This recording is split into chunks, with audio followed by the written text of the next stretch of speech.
Get gaming.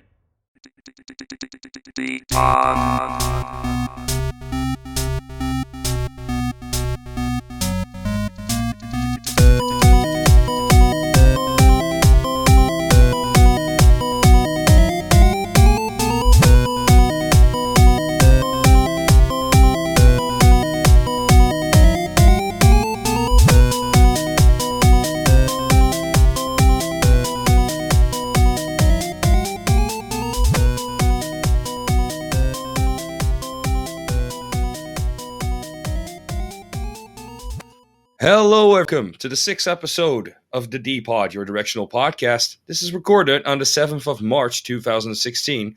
Joining me today, first of all, is Johnnie Rogers. Hey guys, what's up? Welcome. And our favorite mascot, Elmkvist Hansen. Hello! I have a little bit of an announcement. Jeffrey won't be able to make it this week. He has scheduling issues. He has a very full schedule, being a med student and all that. So we won't be seeing him this week. But on the other hand, we do have some cool things to talk about. For instance, Julie, what have you been playing? Ooh, well, this week hasn't been, that free for me. I have been very busy. However, I have been playing some Pokemon Omega Ruby. Good girl. Yes. So last week after the podcast, me and Dennis were talking, and as you all know, last podcast I told you all that I bought the Pokemon Yellow version, and we started talking, and Dennis was like, why aren't you playing Omega Ruby? Let me give you some Pokemons. And he traded me some Pokemon, and I've been playing a lot. Traded is a big word, but well, you got crap back, so technically it's not I think I have like 15 Swellows now. Yeah. Fair trade. I know, right? To the front of your bike and you're good to go. Yep. So I have like 6 badges now. But I did take a break this weekend. You are like speeding through though. Pokemon, you mean? Yeah, 6 badges. I mean, I didn't take you for someone who played a lot of it. I've been playing a lot. Wow, she actually played games this week. I've been on my couch like every day, just playing Pokemon and listening to podcasts and stuff like that in the background. Also, podcasts I recommend. It's like, holy shit, I'm directing your life right now. Yeah, you are. How does it feel to be under the rule of your senpai? I don't know. Between the podcast and the Pokemon, I'm not really complaining, All right. Well, the Pokemon thing, it's the best time right now to play it. Like, it's getting a resurgence. Everyone is playing it these days because of the 20-year anniversary, because of the old games coming out, because of the new game announcement. Everybody's playing it. Why not join in on the fun? Yeah, definitely. Other than that, this weekend I discovered Stardew Valley. And I heard the name. I heard the name come up somewhere. I have no fucking clue what it is. Oh my god.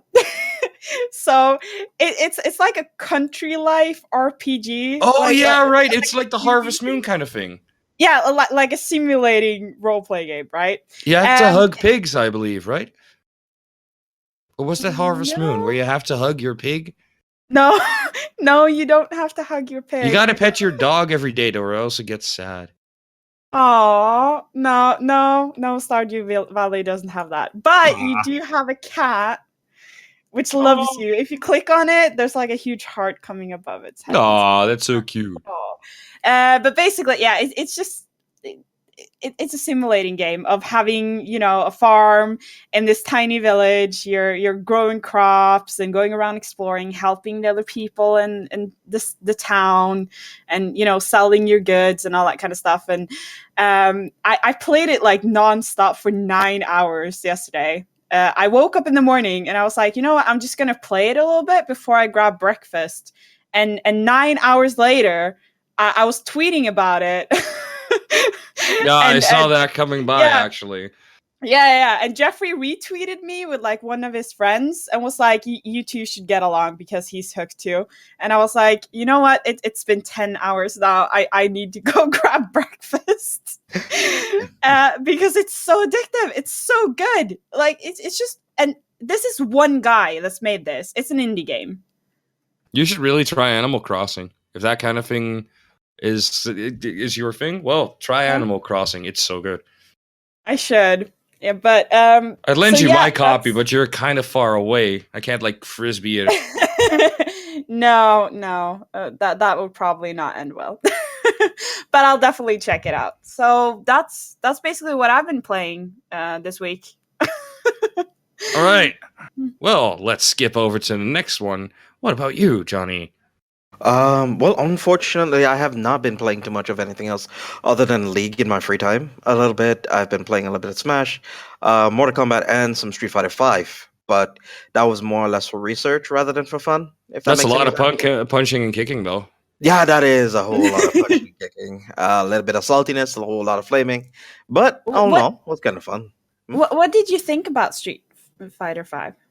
I don't mind paying 60 euros for pretty expensive beta, but hey. You know. Wow, that's like the most PC, like the most politically correct way of burning a game ever. No, but you basically do. For a whole lot of people who kind of like invested into the game, had a kind of a small misconception with it. The reason why it is relatively bare bones that a whole lot of people don't take in consideration, the pro circuit was just around the corner, so they need to bring on the game relatively quickly, so that the Daigos and the Filipino champs and those type of people could play the game relatively quick, so they can get the stats down, they can get the characters down, the interactions down, so then they have access to it relatively quick. So I mean, it leaves people like, I guess casuals or the people who pick up the game for me like half an hour or something. They don't have like stuff like arcade modes, and the story mode is very dismal. But yeah, but really like it's not like Street Fighter stories have been that stellar. No. This is basically a few years after Third Strike, so I'm pretty interested to see how this is gonna go. Holy shit, there's an actual timeline to those games? I would have never thought. Yeah, it's very convoluted. If you, it's more or less, it's not the same type of convoluted like Legends of Zelda type of game series, but it's pretty up there. All right. Well, if that's all you've been playing, Yeah. let me What open have you my been weekly playing? book. Oh yeah. Well, I've been spending a lot of time with Destiny actually. I had this urge to shoot stuff. Now I don't know if that has anything to do with me being in my finals or anything, but I'll just take it. I'll take it. And I played some more Destiny, and I finally got to like 290, which is kind of almost raid geared. So now I'm just shooting stuff, and I'm actually getting new weapons for a change. Very effective weapons. Like there's this gun in the game that's gun type more like it's a sidearm, and you have it goes into a special weapon slot where normally your shotguns, your what do we call it, sniper rifles, that kind of thing, where that goes, and you have just like a normal handgun as a sidearm, but it's so crazy effective. It does a lot of damage, has a high rate of fire, as fast as you can pull the trigger, basically. Very snappy, very quick, and you get, because you get like, I think 30 ammo per pickup, you have a lot of ammo with this thing, and it's just a very effective weapon. All right. And I really like just how you run around in this world full of lasers and plasma rifles, and pew, pew, pew, pew, pew, and you just show up with some kind of just a normal handgun. Just a normal Glock type handgun. Well, apart from that, I have played some more Smite, of course. I managed to convince a couple of friends to join me on my quest for keys. Well, I gave them keys to join me on my quest for games. And I must say, it worked out well. I've played a couple of games with friends, and I'm about to do it again after we finish this episode. So, if anybody out there has a PS4 and you would like a beta key, please do not hesitate to write in to podcast@get-gaming.net, because I have a couple of spares. like Ooh. maybe like 50 or something like that. Just a bit. So okay. I'll be honest. It's not as bad as the Dota 2 key thing. Back when that was in beta, like holy shit, you would get like 15 every 3 days or something like that. But now, it's just a lot of the sites that give away these beta keys have a really weird system going for it.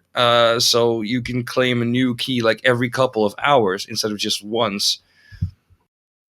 Now I'm sure I'm kind of screwing a lot of people over who'd actually need a key, but I gift them to friends. Aww. So, yeah, I mean, I want my friends in the game, right? So yeah, and you want to play with people you know as well, especially if it's like co-op and stuff like that. So. Well, it's a MOBA. It's just a MOBA, so there's nothing like co-op is basically the only thing you can do with friends. You can't really play against them because you can't make custom games yet, I believe.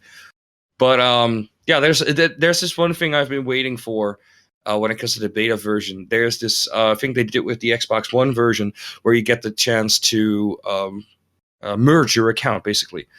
You could always link your account so Hi-Res knows that you play on this account on PC and on this account on PS4, but you have this function that they used, this feature on Xbox One that lets you merge accounts, like one time only. That transfers all your purchases from your PC version to your PS4 version.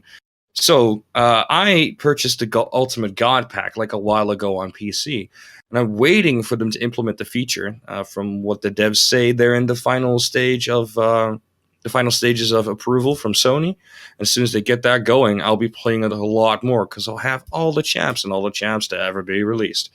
So that's a good thing. I've also been busting out my 3DS a lot more this week. Because at some point I was like, okay, I need to have some abnegation, watch some Netflix while I play some kind of random game, and I settled on Shin Megami Tensei Devil Survivor.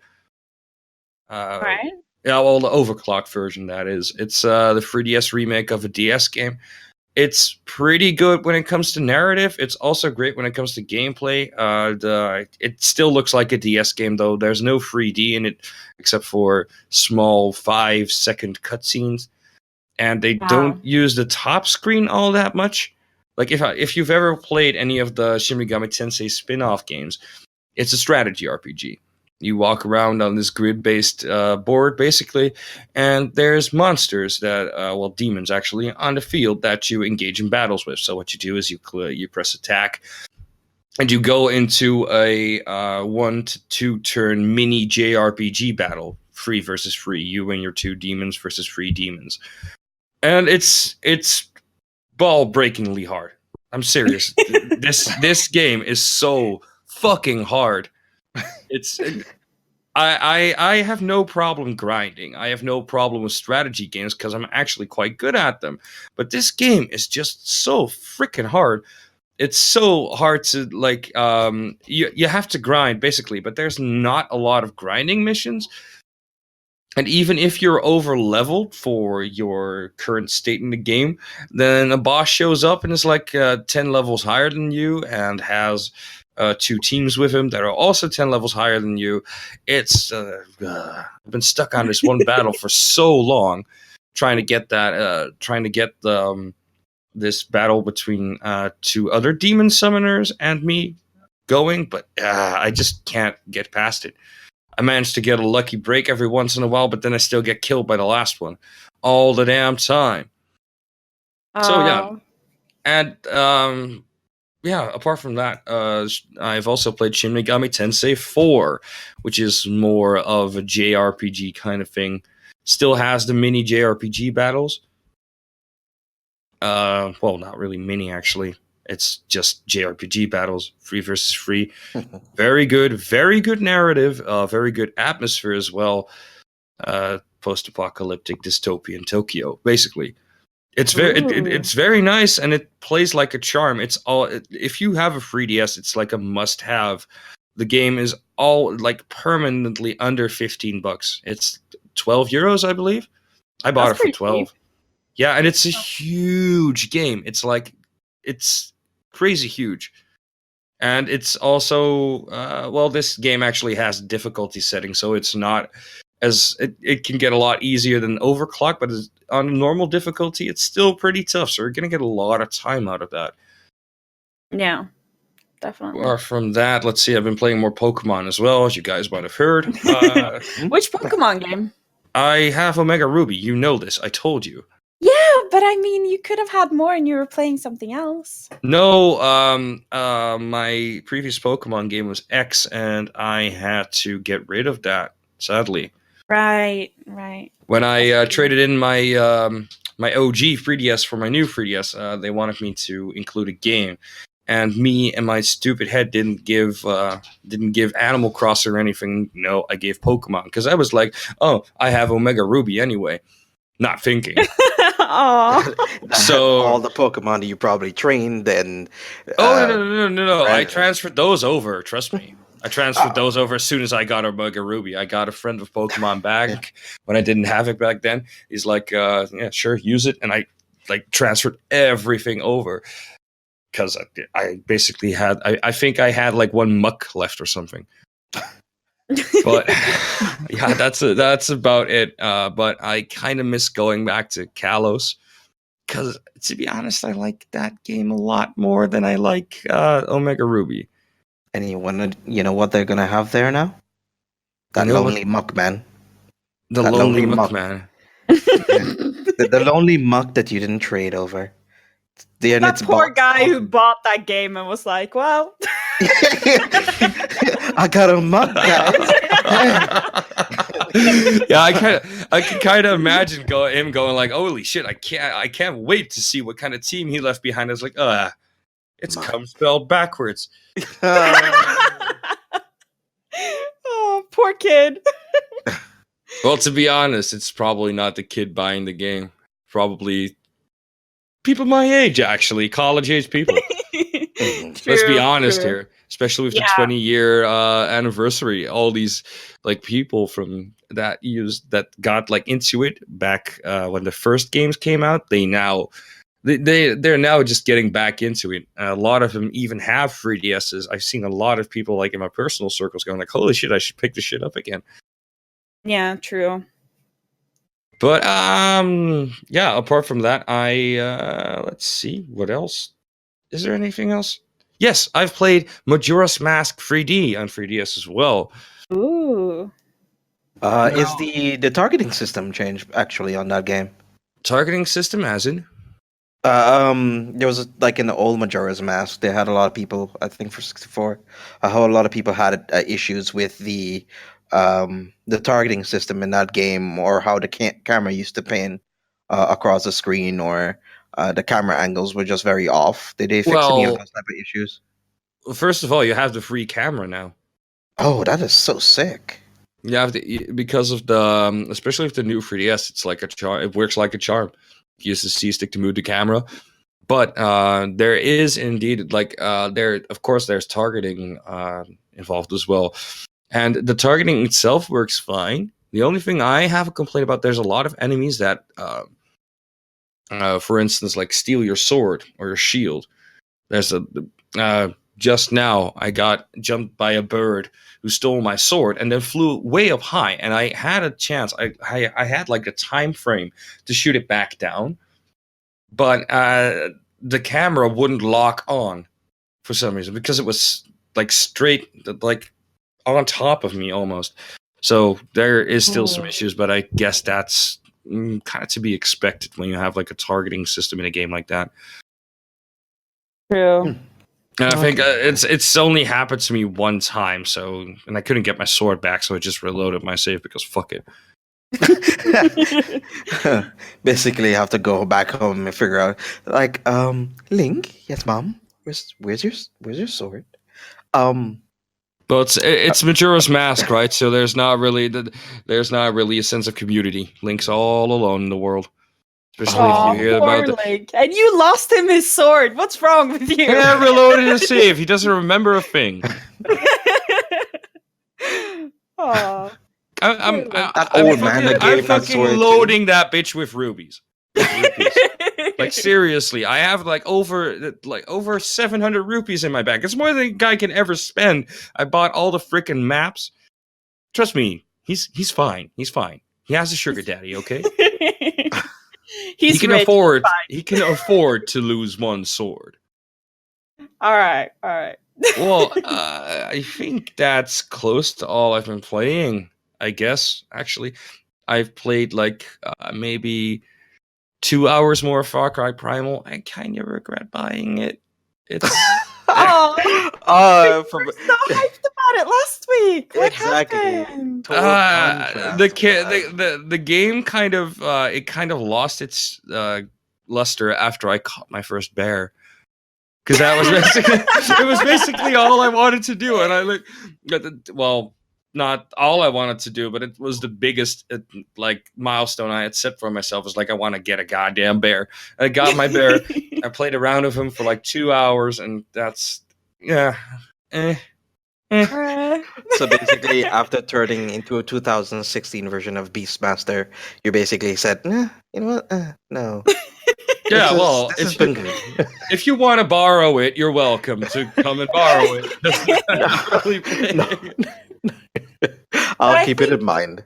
I think like that's what I've seen though, like on the internet, like people's feedback about the game is just like they love it and like the visuals and how it looks and everything, and then after a few hours of gameplay, they're just like a bit meh, Yeah, but the thing is, I should have never seen this coming because it's a Far Cry game, and those are always the same when it comes to that. Every single time when I buy a Far Cry game, there were a lot of critical acclaim for Far Cry 3. 3, though. Yeah, I played it and I liked it for like 5 hours. Oh. Well, maybe a little more. I did get like most of the way. Like I did get more than halfway through the story. Actually, got to the point where you start burning down this this weed farm with your flamethrower, and Skrillex and Damian Marley starts playing. Yeah, it's kind of that was kind of cool, but it doesn't really Resonate with you. Yeah, well, the thing is, the concept of the Far Cry series is amazing, but the execution is just so Ubisoft. True. So what do you think that you probably should incorporate into any of the future games if you probably would have given them any tips? Well, first of all, I'd say stop littering the map with like random shit to gather, because that's like a cardinal sin they've been committing so many times now. Is instead of littering the map with very small, uninteresting little blips and dots, why not make less points but more quality? Basically, quality over quantity. I must say the game is like amazingly pretty, and it looks really cool, and it feels like you're in such a world. If I got to play this on VR, holy shit, I would have been so into this, but I can't. It's not a bad game by any means, no. But it does get kind of tedious how you have to make new spears and new arrows and new clubs after almost every encounter. And it starts out kind of cool where you're like, okay, so this hardwood is kind of scarce, so you can't really, you have to kind of manage your inventory and your weapons. You can't really throw them because you don't want to lose them, which is a nice mechanic. But as soon as you get even, just a little bit farther in the game, it starts to get trivial. So So basically, it becomes too much. Is it too much work then? Because no, it's not so much too much work, but it's useless. It's just trivial. I mean, I get like a full pack of hardwood every time I kill a little camp full of dudes, and they are all carrying 2 hardwood, which I can make 2 arrows out of. It's the gathering mechanic just seems a little trivial. Like it might as well have not been in there, because nothing's actually hard to gather. Oh, okay. Okay. And the hunting has become trivial too. The only thing I can't kill right now is a mammoth. And, well, that, of course, can be solved in numerous ways. But if I want to kill something now, I just point at it and go like, bear, come on, get him. That's basically all there is to it. Oh, and by the way, his name is Floof. Oh, Floof. That's just I So don't cute. even want to know how you came across that name. That is what? It's a, But well, pretty cool name. actually, it's a very simple story. Actually, I remember this this Facebook post which had like stupid names for animals. Like I believe there was like ostrich was a running bird. A snake was like was a fang worm or something like that, and a bear was called a danger floof. Danger floof. Yeah, I Oh know. my and God. I That was is the floof. cutest thing ever. I know, and the picture was so cute too. Oh, If I'm a you bit had surprised you didn't call him Bernard, though. no, my little grizzly plushie is called Bernard. Yeah, I know. Or Paddington Bear. No, it has to be some kind of bear pun. Danger floof. I'm going to live on that this whole week. Theodore D. Floof. Danger is his middle name. Oh God. And you left him. You've abandoned him now. He's all No, I alone. have not. He's perfectly happy chasing bunnies and well, there's no bunnies in that game, but I guess deer. Close enough, you know. No. Oh well. The thing well. is, like, it's the kind of game that you can pick up whenever you want. It's the same thing that happened to me with Destiny. Hell, Bungie has even said, Destiny, we're okay if you like play it for a week and then put it down for a while, then come back for a couple of days again, because that's the kind of game we made. We make a game that's like, okay, you got that Destiny, or you want to scratch for a little bit, and then you put it down, and then you go play something else again. Basically, and Far Cry feels the same for me. Yeah, there's not much to it. Plus the lack of an actual, well, of course there's a narrative to it, but the lack of a compelling narrative makes it so that you don't really have this urge to play the game. Unless you're one of those people who can run around in a sandbox for hours while doing the most weird shit and making your own fun, basically. But that's not something I want to do in games. I want something to engage me, a narrative to pull me in, or something like PvP based. I don't really like PvP that much. I feel like this is starting to, trigger very closely to my topic. Should we just jump over to my topic? I guess. I don't have any more games to talk else? about, I think. And I think we're basically in a topic about it anyway. Yeah, So, we go basically on ahead, Julie. crossed into it. Go ahead. I missed a chance for a great segue as well, by the way, but I thought I hadn't discussed all my games yet. I should have just kind of went more smoothly, choose my my order better. But go ahead. Go ahead. We'll get into it. But anyways, my topic was basically what our top games of all time is, and why we think they're awesome, and what is it that like draws us into new games. Like, why do we completely fall in love with them? And obviously, we're all different. We all like different games. So let's have a discussion. Well. What is your top games of all time? Like name like 2, 3, or 4, something like that. Well, I can tell you right now, my favorite series of all time. Take a wild guess. Megami? Survivor? What? What?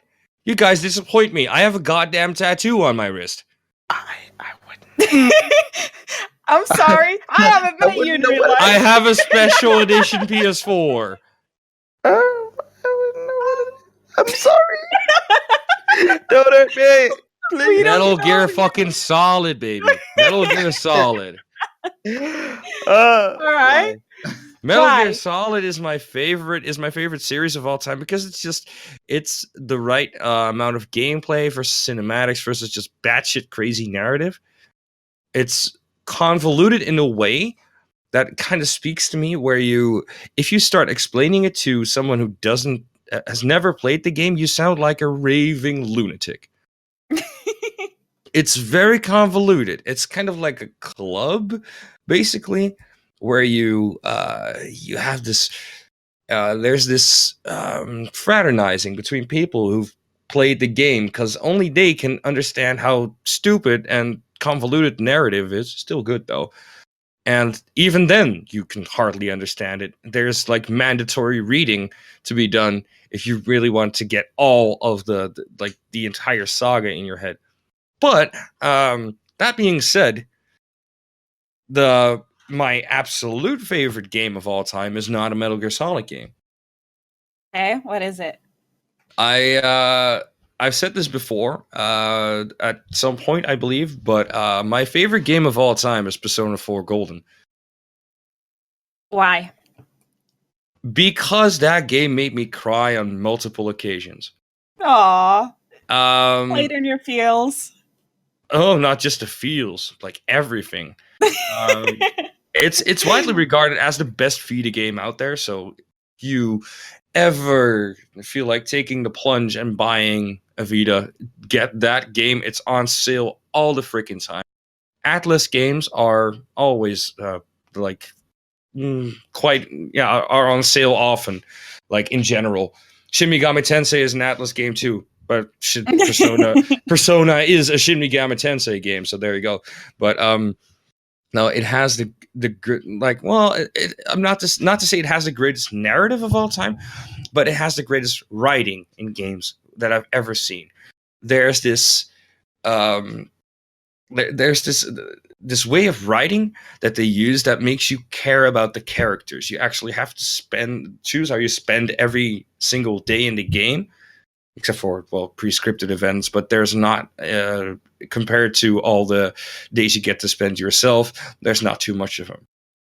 But it's kind of, you get to care about these people, you build bonds with them, you solve a mystery together. I'll keep it spoiler-free, because that is a game you do not want spoiled, ever. And it's just a must-play. Everyone should have played it.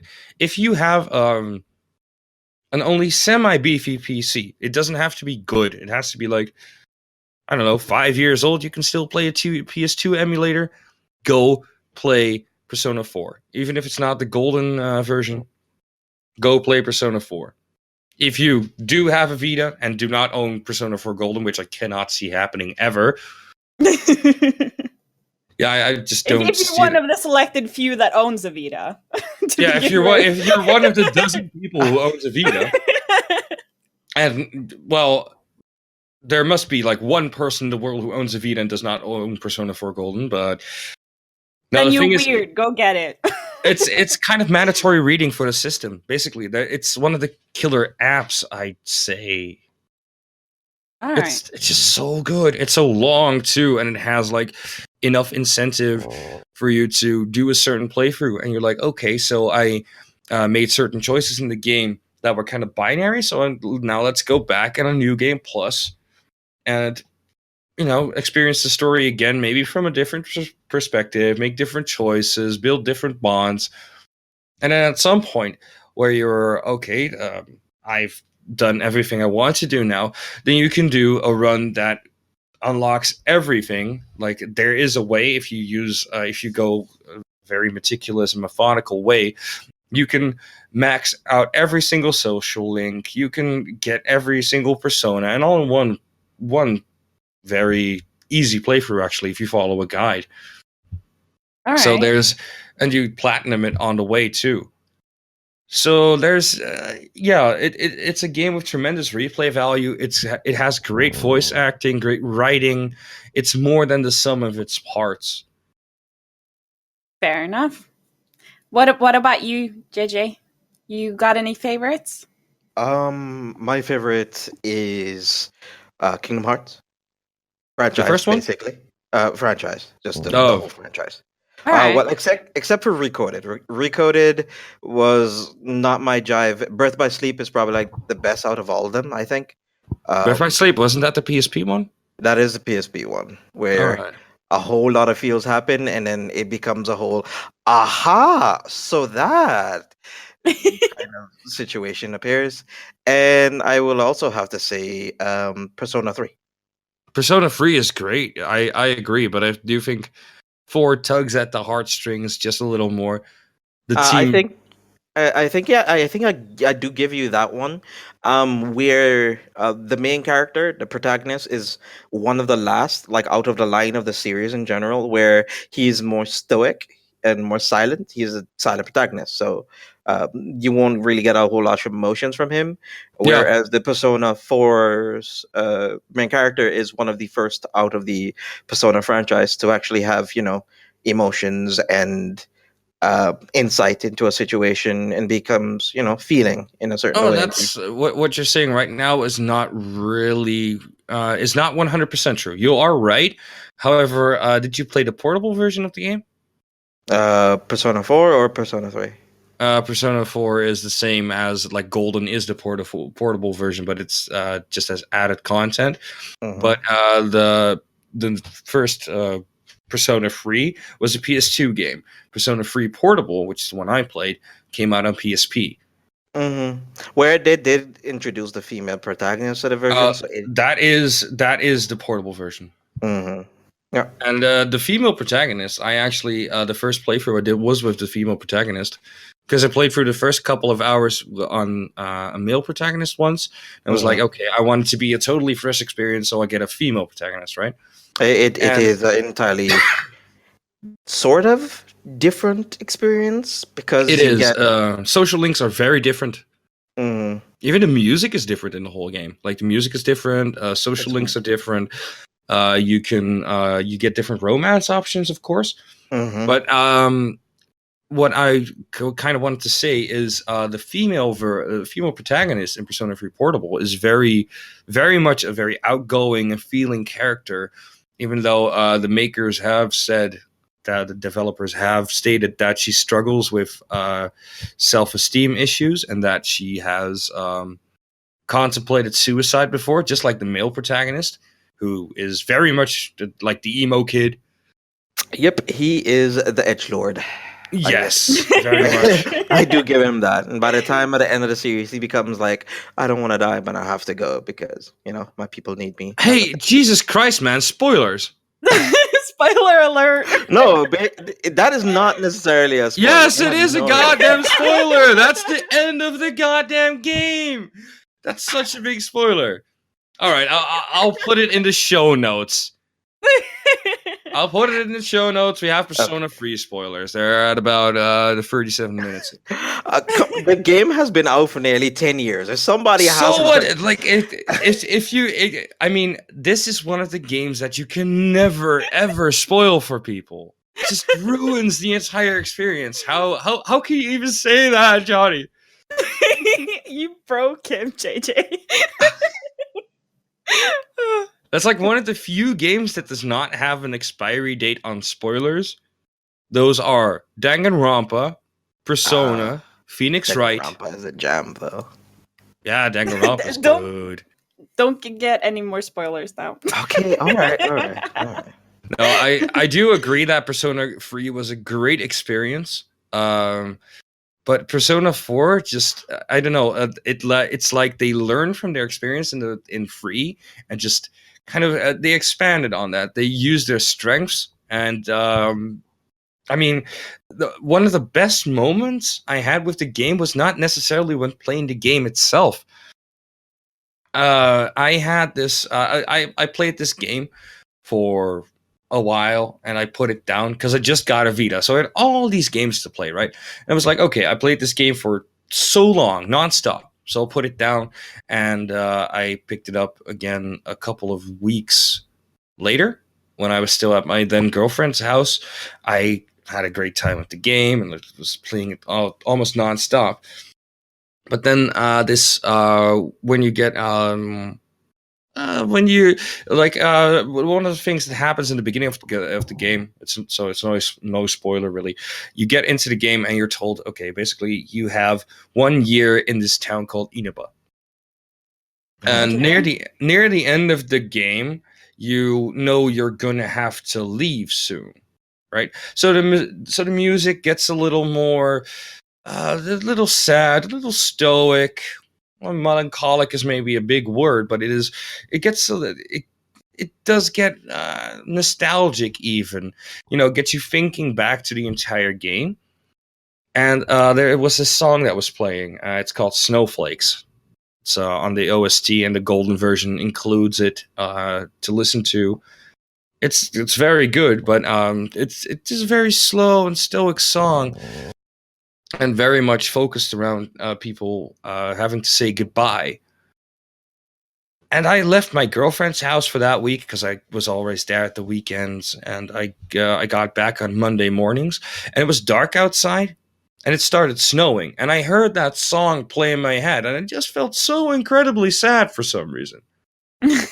Like, out of the blue. And if the game can have that kind of impact on you, save for, of course, the moments that just bawled like a freaking child. Yeah, well, that's a whole different thing, but that's spoilers, basically. Okay. So just go play it. It's one of the best games ever. Ever. So, All right. What about you, actually, Julie? I know World of Warcraft is somewhere high up on your list. It did make my top 3. Yes, World of Warcraft is on my top 3. Because that game has had me addicted for 10 years, and I think that it deserves some recognition for that. Well, Skinner box mechanics don't make it a good game per se, but I don't think it's the game that makes it good. I think the interactions. Yeah, exactly. And that's what when I wrote down a little bit of my notes and stuff like that earlier today, I was like, the social aspect is really what makes the game what it is. And I think that a lot of people, myself included, probably would have, just fucked off a long time ago if we didn't have the social interaction that you have with the people in the game. So the social aspect is definitely a huge part of it. And also I think that being able to log into a game every day if you want to, and constantly have something to do. Wow. And not, reaching the end, if that makes sense. Well, because I mean, it gets very repetitive. Yeah, of course. Once you turn to the max level, and if you go on every day, so you log in, you do your dailies. Well, back when I was playing, I had to raid like 5 nights a week. 2 nights for main runs, 1 night for alt runs, 1 night for flex, and 1 night for LFR. So I was doing the same goddamn raids 5 times a week. And I know. if you want to progress and if you want to get any better, it starts getting really, really grindy. That's true. But it's one of the cardinal MMO sins.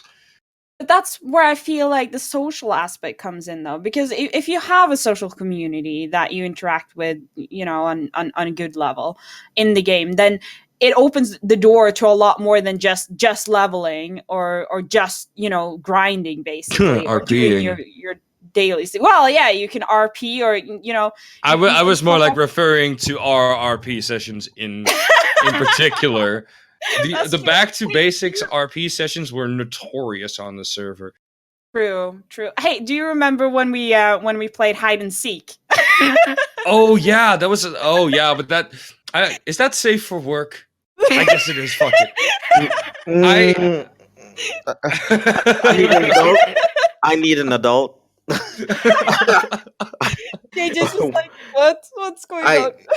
I need an adult. So I'll explain. Actually, this was quite fun. When I just started playing the game, I was like level 30 or something like that. On my very first character, I made, of course, friends in the Back to Basics guild. TheCyria being one of them. TheCyria, as in Julie, which you're all listening to right now. Hey. And this other girl, I won't say her name here because, of course, privacy. But they kind of showed me around the game, especially the other girl would let me catch a ride on her back as a dragon, of course, and show me all the cool stuff around the game, like underwater things and underground trains and cool mountains and lots of bears. It was great, but at some point, I said, I'm like a Sherlock Holmes, basically. And plus I've played a lot of MMOs in my time. I know every single trick in the book, and I know the kind of nooks and crannies that they hide. And so at some point we came up with a game called Strip Hide and Seek, where the other girl had to undress her character with every one gear piece every time I found her once. And that would turn into like this. I think it was like a 3-day long endeavor. Yeah, Something like that. It Where lasted pretty long. yeah, and Julie would so she would hide somewhere and she'd tell us the zone, and Julie would lift me over and just give me a ride because hell, I couldn't fly anywhere. So she'd give me a ride, drop me off in the zone, then go hide with the other girl, and I had to find her. And I had so much fun because I saw so much of the game as well. But I found her like behind waterfalls and in areas you wouldn't know you could climb, because of clipping issues. Yeah. Kind of thing. And it was actually, I had so much fun. And that's one of the interactions, I should say, that kind of shaped the whole WoW experience for me, because that's just where it started. We've had crazier shenanigans than that. But that's what I mean, though. It's like social interaction that has nothing really to do with the actual gameplay and what Blizzard has delivered to you. It's what you do with the community, and you can do so much that isn't repetitive. But is that specific to just World of Warcraft, though? No, of course not. I think that a lot of other games can pull it off as well. However, for me, World of Warcraft has been, the only game for me that has really managed to entice me that long. She's like a fickle mistress. Well, how about you tell us some more about your other favorite games? Well, my top game actually is a game that pretty much sums up my entire childhood, and because of nostalgic reasons, it's Super Mario 64 for Nintendo. Well, the thing is, I never played that. I never had a 64 really? Until I got a Wii. I got a Wii, and I bought 2 virtual console games for it from my birthday money. And it was Super Mario 64 and Paper Mario. And I got bored of Super Mario 64 so quickly. Oh my god, I would play Super Mario every day, trying to get all the stars and all the portraits. And like every time you got a level up, or rather every time you managed to get to, another part of the castle, like that was like a huge thing for me. And I remember it so well. And I played... Exactly. And I would I played it maybe like 4 years ago or something. I played through the whole game again, and I was completely hooked and couldn't leave my couch. So just because love reasons, really, it's in my top. But is that because it's such a good game, or is it because it's so nostalgic? Because if we're including to be honest, I think it's a little bit of both. Because even as an adult, like I have a Nintendo Wii now as well, and I have several Super Mario games, and like the whole franchise has always been something that has kept me hooked, really, and I've always enjoyed the Super Mario games. But Super Mario 64, I feel like that's the best one for me anyway. Like I've played several others, Paper Mario. I personally disagree. Well, that's fine, Like I think personally the best one so far is Yoshi's Island, because it's so cheery but still kind of it's cheery but can still get not really scary, but child scary, where you're in a haunted house or something like that. But there's very flexible mechanics. I mean, I don't know if you guys have ever seen TryHags speedrun Yoshi's Island. No, I haven't. That's like 250 APM on a SNES controller. So yeah, flexible mechanics. But there's I like the fact that there's not like a hard set in stone fail state. Yeah, of course there is if you lose Baby Mario, but it's not the same as you stub your pinky toe into something and then you're dead, basically. Yeah. A very Forgiving inconveniently game? no, not forgiving, I should say. The times you actually die are quite scarce. You do land on spikes every once in a while and it kills you, or you drown or something like that, but it's not particularly hard, but it is very fun. Yeah. And you can make it as hard as you want because there's this of course you got every single level with the 20 red coins, I believe. 20, and you got the flowers, basically what you what you now have in the new Super Mario Brothers games, where you have to collect the coins. Well, Yoshi's Island already had that in form of flowers. Yeah. And you'd be able to collect free flowers each level, that kind of thing. I thought that kind of gameplay was very cool, and the art style was just so cute. Aw, you like the cute stuff. Except for Baby Mario, because he was annoying. I could still hear the sound of him crying in my nightmares. Oh god. Oh wow. You have to fight against grown giant baby Bowser too, and Yeah. Well, I mean, I didn't. So, you know. Yeah. No, but you said like what draws you into games, and I think I personally have a very good answer to that. Well, not a good one, but a very accurate one. All right, go for it. I like a very compelling narrative, either that or gameplay that is not so much innovative, but just something that I can sit back and enjoy. It doesn't have to be mutually exclusive, because for instance, I love playing games like Borderlands, which have a very engaging narrative, it's a very good written game, and it's still kind of the gameplay still kind of keeps me going. But games like Steins Gate, which are, well, basically no gameplay at all. It's a visual novel, but it's on a Vita, so we call it a game, or like an interactive medium. But that is one of my favorite games ever as well, because the story is just so good.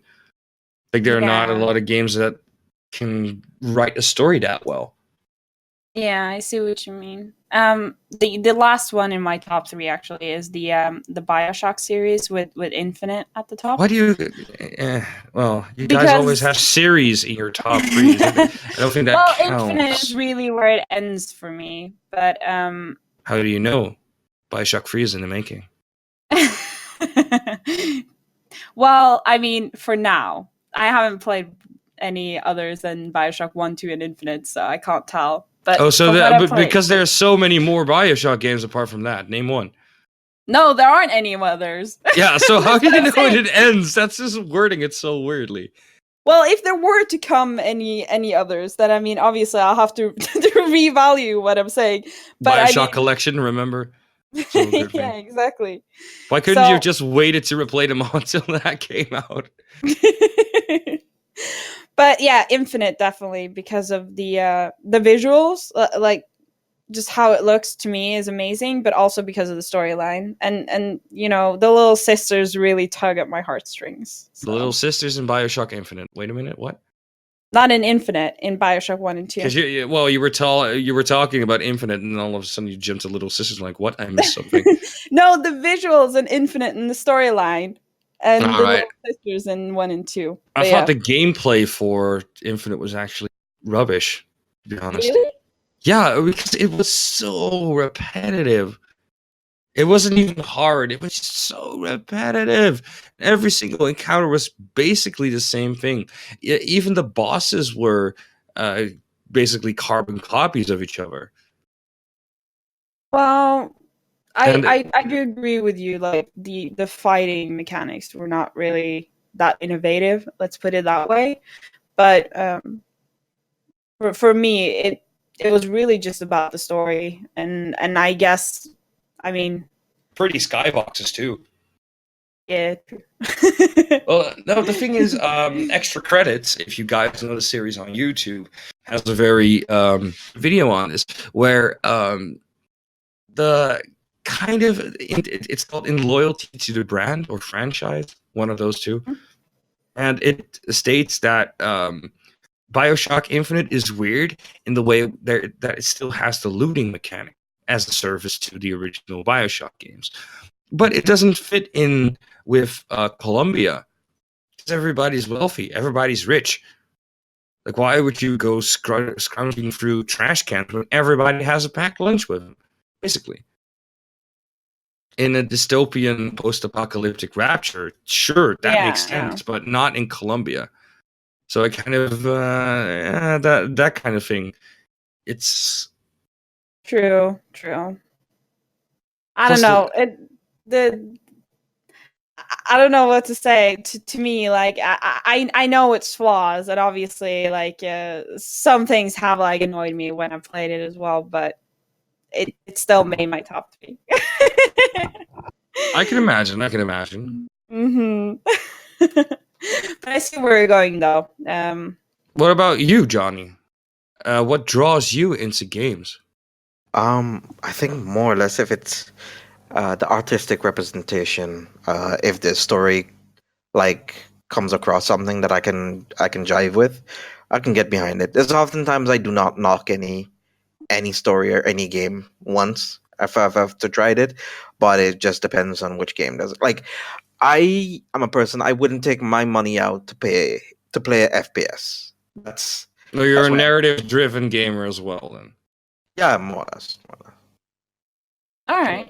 Well, Well- I always say I play everything, like every single genre. I play an FPS here and there. I play a puzzle game here and there, but I also play Animal Crossing, Pokemon. It doesn't matter to me. I just want to play good games, basically, and even the really, really bad ones, just for shits and giggles.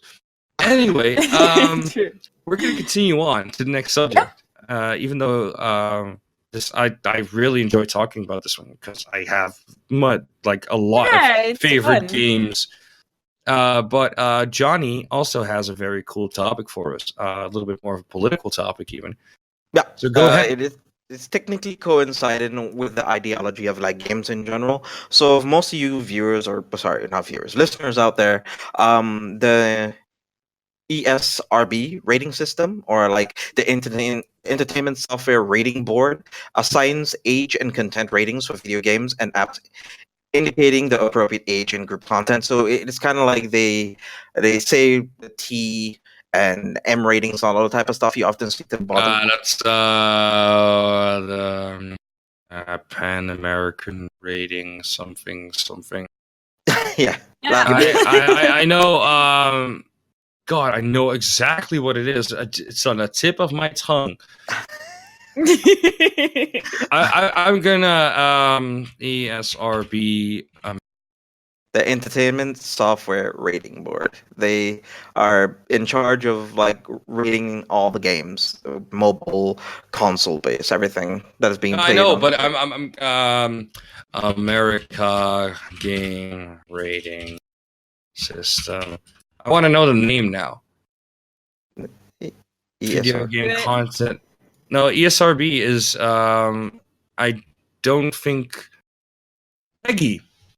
There we go. Peggy, yes. Okay. Peggy. Okay. All Cool. right, well, continue, JJ. No, Peggy, no. because ESRB is not in Europe. I had flipped around. ESRB is American, and Yeah, Peggy but is this is basically taking the ideology of the same type of thing.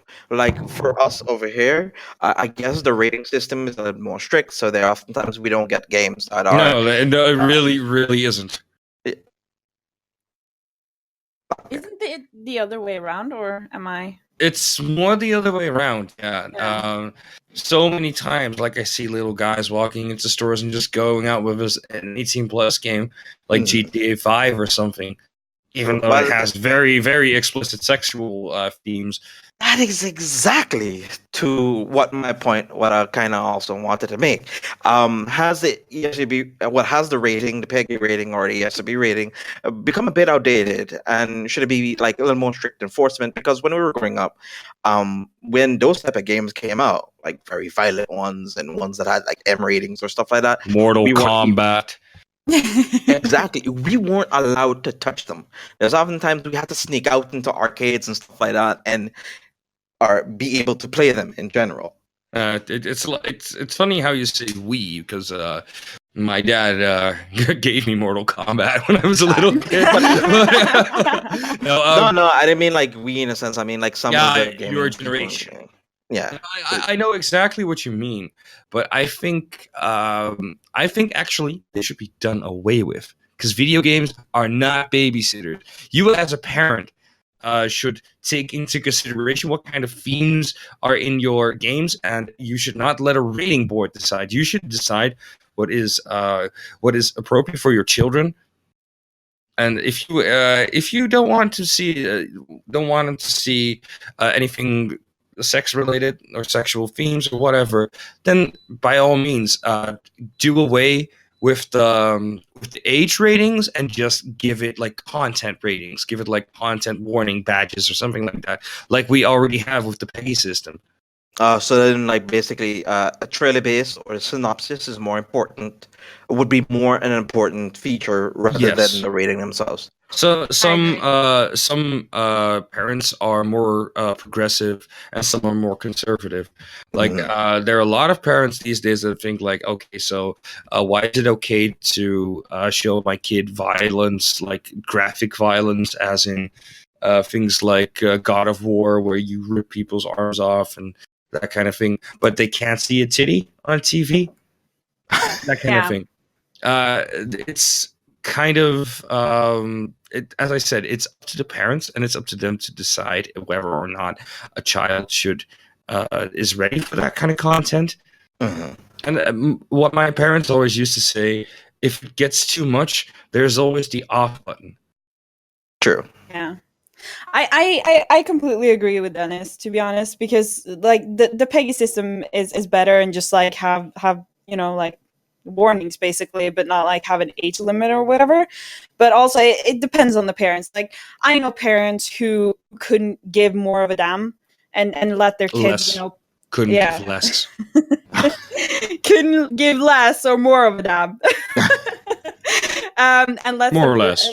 And let their kids or give any entirely, but we get you. Who couldn't care and just lets their kids play whatever they want, whether it's an 18+ game or whatever. And there are also parents who really care and won't let their 13-year-old play a 15-year-old game. You know what I mean? It's very different from parent to parent.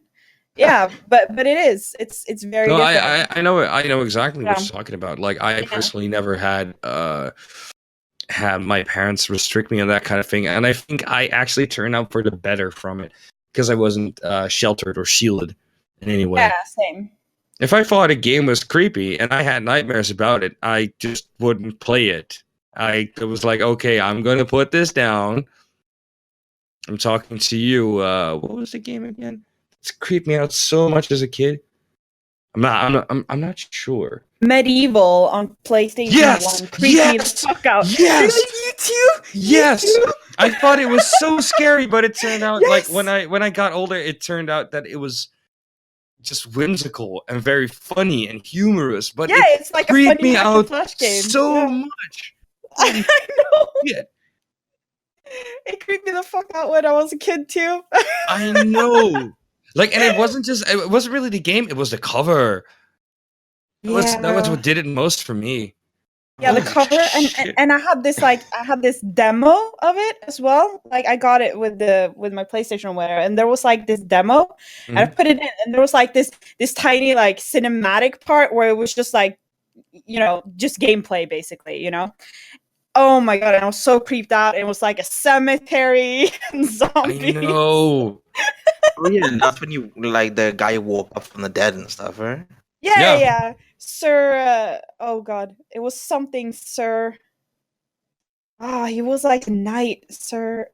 God damn it. Fortescue! Daniel Fortescue! That was his name. Wow. Holy shit, that was out of nowhere. By the way, your topic inspired, well, topic, not really, but the discussion about this actually inspired me to pick a whole different topic for this week. So you guys are in for a surprise. Ooh. Okay, cool. Well, Okay. basically, I kind of exhausted what I want to discuss about it.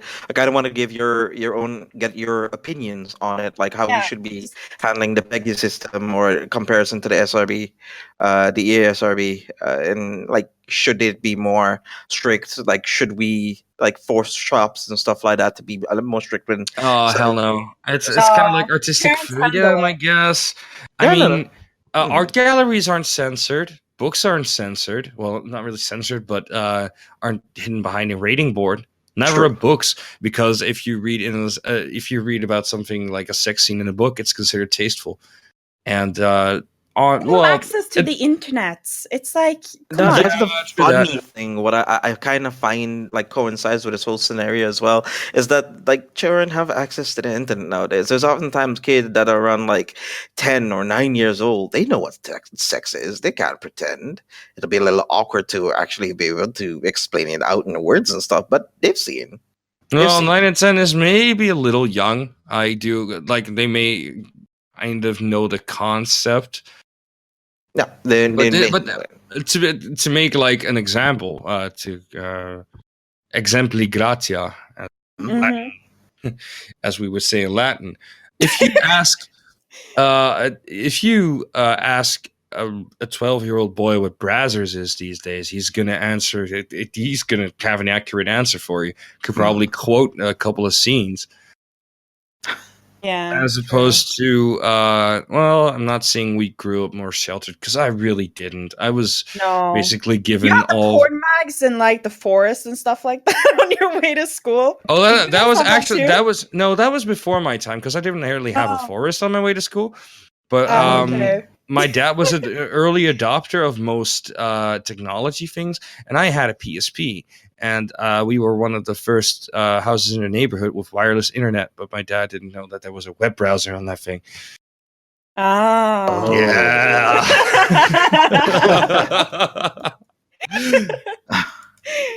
But anyway, I will actually dive into my topic. Yeah, go for it. Because your comment about MediEvil, about how you got it, actually inspired me. Because I got this wave of nostalgia. Yeah. From your statement, and that is demos. Because I remember the PlayStation 1 being the golden age of demos. There were like demo compilation discs. I remember having a disc with like the coolest demos ever on it. It had like Wipeout. It had Spyro. Oh, I had Spyro too. No, I remember that demo. I remember that demo disc. That was one of the originals. Yeah, there was also a Destrega demo in there. Destrega looked so Dragon Ball. It was so cool. It was like top-down fighting, energy balls and attacks, and it looked so cool, and I really wanted that game, but I could never find it. There were some other demos on there as well. I don't remember all of them, but it was like a golden age. Because I think it had Tekken as well. Tekken, yes, Tekken. Yeah. Tekken demo, and you only had Xiaoyu and Eddie. Yeah. That's true. Yep. But what I kind of wanted to talk about is how these how games have evolved, because making demos is substantially more expensive now, as opposed to, well, it was still expensive back in the day, but now there's not a lot of demos coming out. There's like free trials maybe, but it's to say it's not really released in advance or anything like that. Or the demos that you do get now, most of the time I find them on 3DS, actually. Yeah. Like, there's not a lot of demos out there for... I mean, when's the last time you had a demo disc in your hand? PlayStation 1. See, that's what I mean. 2008. Oh, wow. That's That's specific. Yeah. What happened in 2008? That's when I stopped associating with a gaming group that I used to play in. Oh, okay. Oh, okay. But Well, for instance, uh, just a PS4 demo disc would be expensive to make because it's Blu-ray. Mm-hmm. Not just that, true. but what are you actually going to make a demo of? Because the thing is, if your demo is bad, nobody will buy your game. If your demo is good, some people will say like, "Okay, I have my fill playing the demo." True. If your Yeah. demo is like okay and your game is great, people are like, "Oh, well, they will get turned it off and not buy the game anyway, even though the game is great." And if your demo is great and your game is great, that's the only like sweet spot. I think like, several media aspects, like how we have evolved tech wise, has really, you know, given them other outlets. Like you have YouTube, for example, with all the videos, from like, you know, Yeah, E3, reviews, yeah, E3, streamers. yeah, like gatherings, happenings. There's streamers, reviews, like you said, playthroughs, etc., etc. And I think that like if people really want to know more about a game or something, all they have to do is just search it, and they'll find all the information they need about what it's about, what kind of game it is, how it looks like, video play, everything. What kind of jumping off from that point actually, there's a couple of games out there that I don't want to see anything about, that I want to go in blind. And there's a handful of them. It's not a lot, but for instance, Persona 5 is going to come out, and I've only seen like the teaser trailers. I've seen like the trailers, but I don't want to see any gameplay. I don't want to see anything of the story. I want it to be totally fresh. And the same thing goes for new Pokemon games. Like I Yeah. just wanted to put that out there, that there is still a way of going in blind, going like 90s style, picking up a game from the store and just rent it, even if you want to go full 90s. Just rent it. But Give it isn't back. that like part of like the point though? Is like how easily accessible it is for everyone everywhere to watch these trailers, like you said, like these tiny clips, these trailers, these teasers. Whereas before, like back in the 90s, teasers for like all the new games weren't exactly being sent on television, and Some not of them were, everyone. but it was like very Yeah. rare. Yeah, exactly. And kids back then didn't well, for the most part at least, didn't really have access to the internet and all that kind of stuff. So I mean, World of Warcraft commercials, remember? Mr. yeah. T, that kind of thing. Yeah, exactly. Like, for instance, I remember being very surprised when I saw TV ads for things like Diablo 3 and Bioshock Infinite. I'm like, what? Since when do they advertise games on TV? What? I know. The exclusively they did a lot for basketball. There's oftentimes like in the middle of, I used to be a very avid basketball fan. They do some 2K stuff in between there, or during Yeah, NFL okay, games. but I guess that's like sponsored from the event itself, so I guess that doesn't really apply, right? It depends. It's like if the Of course, players are you'll see getting. FIFA and NBA and NHL, that kind of thing. You'll see those advertised like regardless, I Yep. guess. Like Mhm. FIFA, well, because we are, of course, a soccer country, FIFA is very, very prevalent, and everybody knows what it is, and it's going to get advertised. And the only thing that changes about most of the advertisements is the footballer that they feature, basically. Yeah. That's about it. But yeah, that's basically all the differences between FIFA gameplay anyway. So, but yeah, I was just thinking, demos are a dying breed, basically. And the Mhm. Yeah, last demo I definitely. played, memory, is the Codename Steam demo on 3DS. No, I'm sorry, that's not true. I actually played the Yokai Watch demo 2 days ago. Ooh. It's like, is DS the only derp Platform. The only platform for it. platform?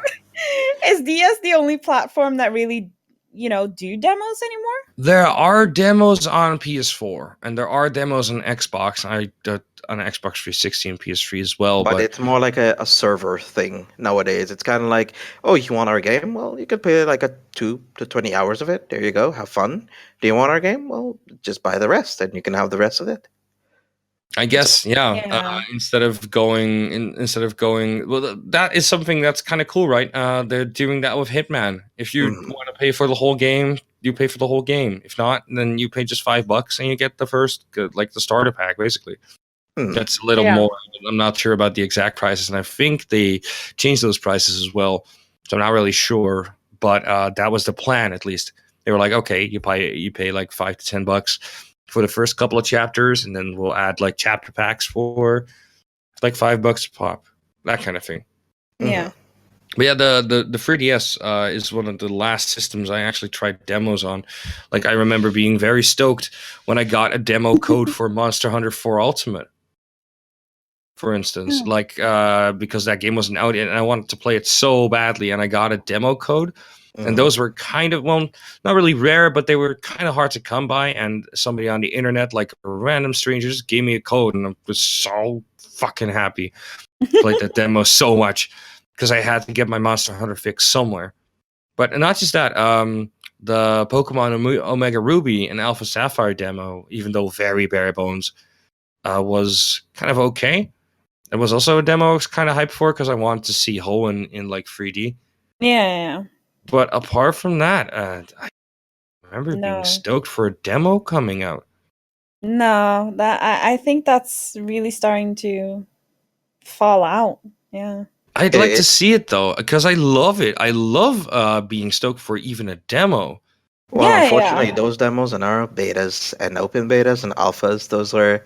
Yeah, even single-player games are getting betas these days. I'm not sure what to think about it. Like, holy shit, like a single-player beta? That's what they're doing to Hitman. So, I mean, like, hey, all right, fine. Yeah. Fine. Well, I think we kind of exhausted this topic as well. We've been going on for about an hour and 17 minutes almost. So we might as well take a break. Yeah, let's do a break so we can prepare our news articles and get some refreshments and nicotine and whatnot. And we shall be back after the break. See you guys in a minute. See you guys soon.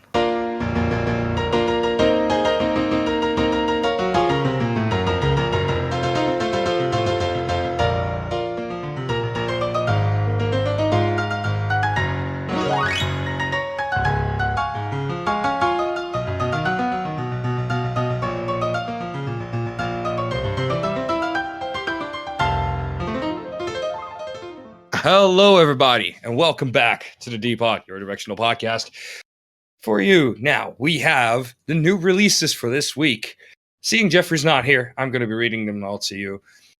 So, for Monday, we have, well, today, basically, we have Tom Clancy's The Division for PC. Now, of course, this has been, big news everywhere. Everybody knows about it. We have The Next World for PC. Alien Blitz, also for PC. Blades of the Righteous, Case Number 8, Domain, Robo's World, The Zarnok Fortress, Alpha Beats Master Edition, Star Realms, and Labyrinth, all for PC. And on a Tuesday, we have, again, Tom Clancy's The Division, it seems like, but that's the multi-platform release. We have Blast 'em Bunnies for PS4 and Vita. That sounds pretty cool. Assault Android Cactus for the PS4. That was actually one of the games that was voted on the PS Plus thing. So people were kind of bummed out that they didn't get that. But hey, Jump Tanks for PC.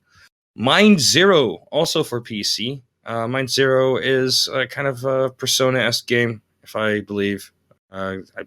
Yeah. We have Pixel Hunter for Vita, Shard Light for PS4, Colat for PS4, Kelvin and the Infamous Machine for PC, Rise of the Kasai for PS4, Repeat for PC. We have Action Henk for PS4, Vita, and PS3, Alien Shooter for PS4 and PS3, Don't Die Mr. Robot for PS4, Tetraminos for Vita, Whitetail Challenge for PS4. And that's all for the Tuesday to March the 8th. And for March 9th, on a Wednesday, we have Kona for PC, Heavy Rain and Beyond Two Souls Collection for PS4, Panzer Models, Tank Dating Simulator. Wait, what? What? How would that even? I don't know. Dating simulator? Tank Dating Simulator. So I guess like the main canon is kind of a phallic reference. I don't know, but it's for PC. I can see a tank with a kawaii face on and just drawn on. Kawaii, isn't it? Yeah. Okay. We also have Casey Powell, Lacrosse 16. Not that much of a lacrosse fan. I don't know what this is, but Xbox One, PS4, and PC. We got Love is Blind Mutants for PC. Got Dre for PS4 and Vita. I'm not sure what the fuck that is. And for Thursday, March 10th, got Moon Hunters for PC. The Guest, also for PC. Fire Emblem Fates Revelation for 3DS in the Americas. The European release date is, I believe, May 20th. Upwards, Lonely Robot for PC. Death Smiles, also for PC. Caravanserai for PC. The Secret Order Free Ancient Times, also for PC. Now, for Friday, March the 11th, we have Hitman for Xbox One, PC, and PS4. Blast and Bunnies for Xbox One. Stella Glow for 3DS. Zombie Vikings Ragnarok Edition for PS4. Alekine's Gun for PC. Bus Simulator 16 for PC. That sounds like quite the ride. Take the Dream 9 for PC. Samurai Warriors 4 Empires for PS4. ET Armies for PC. What? WWE 2K16 for PC. Astro Loco Worst Contact for PC. Ares Omega for PC. And now some weird releases that I kind of... it's Nintendo Selects. I'm not sure what they are bringing to it, but why they're releasing this just now. I have no clue, but it's in the new releases list, so I'm going to read them out loud anyway. Got Donkey Kong Country Returns 3D from Nintendo Selects for 3DS and Wii. We have Mario Party Island Tour, also from Nintendo Selects for 3DS. The Legend of Zelda Ocarina of Time 3D from Nintendo Selects for 3DS. And Yoshi's New Island, also for 3DS and Nintendo Selects. Donkey Kong Country Tropical Freeze for Wii U. NES Remix Pack for Wii U. Pikmin 3 for Wii U. Super Mario 3D World for Wii U. Aren't these all released already? I'm not sure what this... Well, anyway. Super Mario Galaxy 2 for Wii. Super Mario All-Stars for Wii. Animal Crossing City Folk also for Wii. Super Hot for PC. That is kind of an oddball, from what I've heard. It's kind of like an FPS puzzler where time only moves when you move. So kind of creates all these Matrix-style scenarios. We got Cell Damage HD for Xbox One. Magnets Fully Charged for Xbox One. Farming Simulator 15 Expansion Pack 2 for PC. Mysterious Castle for PC. Magic Potion Explorer for PC. Beyond Dimensions also for PC. So that's a lot of PC games this week. Steam users are going to be very happy with this. Indeed. Now, those are all the new releases. Not a lot of them seem familiar to me, but let's take it over to news, and I believe that Julie has the first one for us, which is you won't need an Xbox to play Microsoft's next generation of games. Indeed, Microsoft is merging its software for Windows PC and for Xbox consoles. This means when you buy a game made by Microsoft or one of its close partners, you will be able to play it on either device. And it could change a lot the way, gamers buy and play games, because they won't actually need an Xbox console to experience Microsoft's latest titles. All I know is that Xbox One users are pissed about this. Holy shit.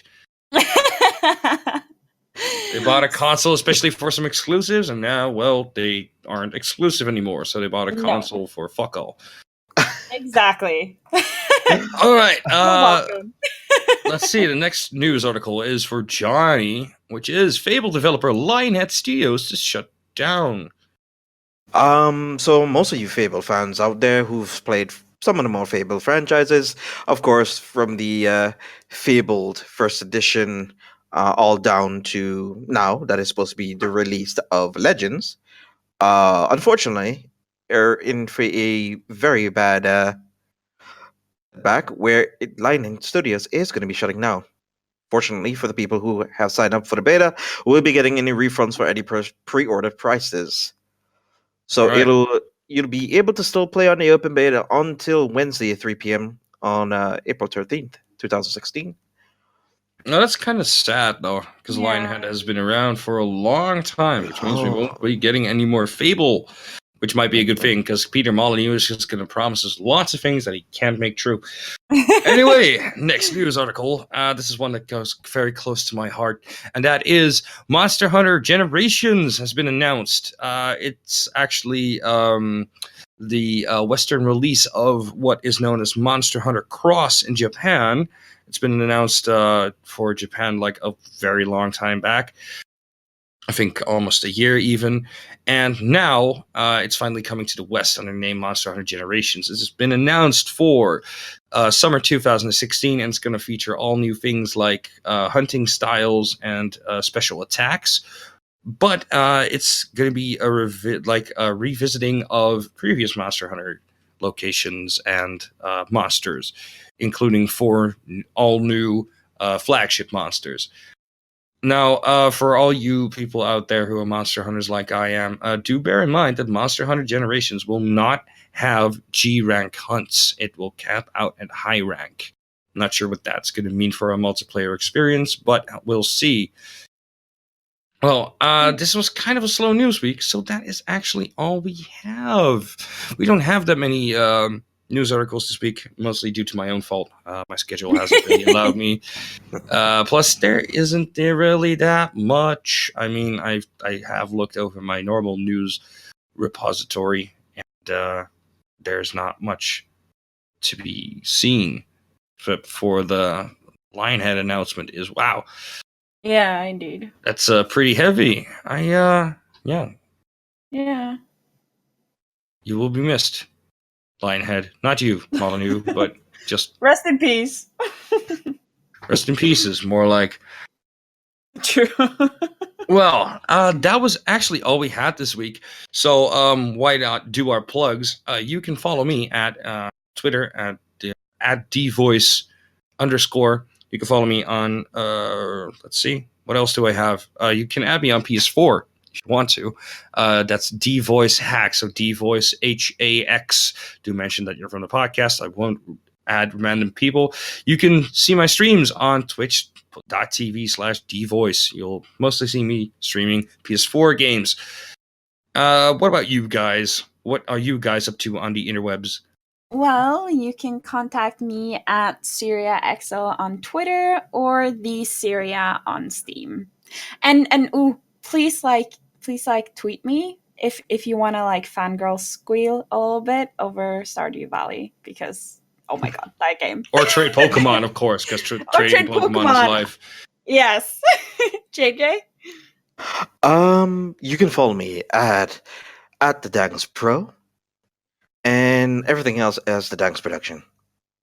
All right, so that's all we have for this week. We want to thank you for joining us. If you have any questions, if you have any suggestions, if you have any topics you think we should explore, if you want us to talk about certain games, do let us know. You can write in at podcast@get-gaming.net.